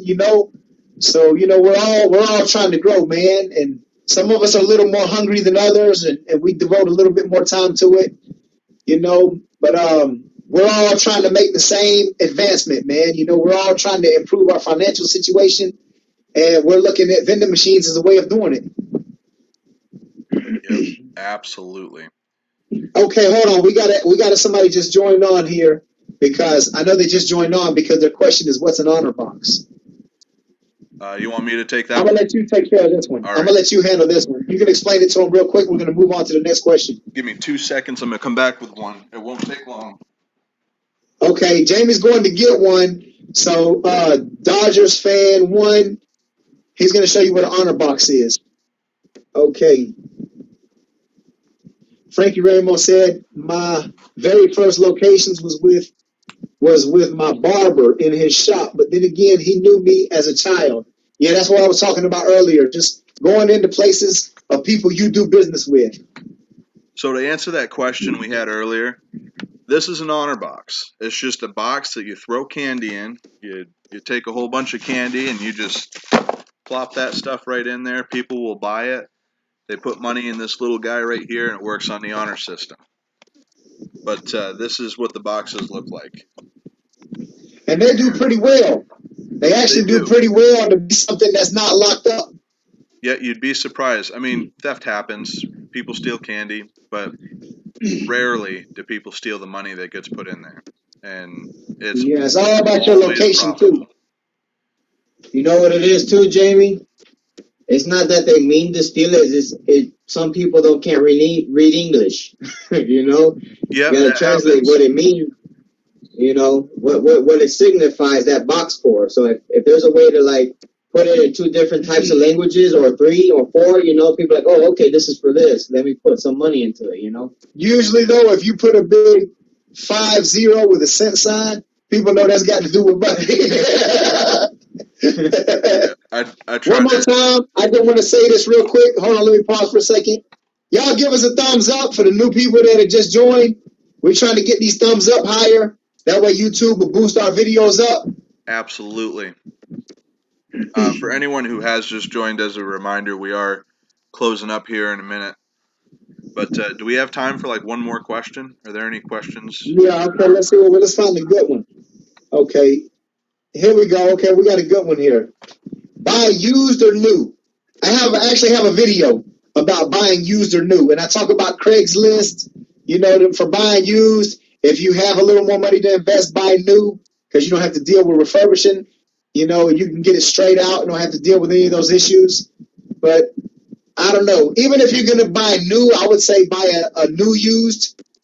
That might be your best bet. So if you have money, if you have money to put into this, buy machines that look pretty.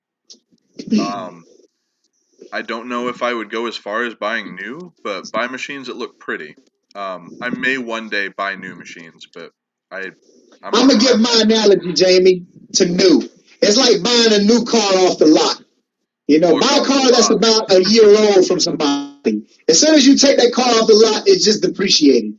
Like, you know what I mean? Unless you plan on keeping that car for a long time, or unless you're just leasing it, like you're doing a 6-month or a year lease, whatever, you're going to switch every year.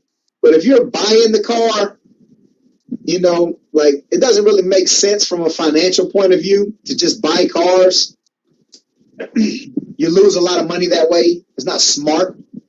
But I don't know. I mean, you just kind of take it how you feel is best. I started with used. You know, most vendors I know starting with used.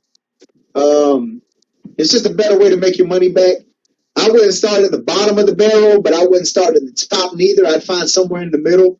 That way you get a good machine. You don't have to worry about the machine taking people's money and this and that and all kind of problems, because the time that you put in is going to be just as, you know, costly as if you were to pay the extra money to get a nicer machine. You know, I learned that along the way because I've got some machines that I thought I was getting a good deal, and I actually had to put a lot of time in. And just over time, I've learned that I want to get somewhere in the middle. I want to get, you know, the best deal I can get, obviously. And when somebody's selling it, I try to talk them down because they're the one who's in need of money, usually, if they're selling. So I try to talk them down the best I can. You just got to negotiate. But hey guys, we're getting ready to wrap up here. Yeah, we're running out of time. Guys, thank you so much for tuning in. Closing up. I really appreciate everything. Guys, it's been awesome. I want you all to do me a huge favor, though. Remember to love life, live your dreams, be Farnsworthy. And we're out of here, too. I don't got the good speech that Farnsworthy has. But Vending. We'll see you next time we make another video. Peace out, everyone.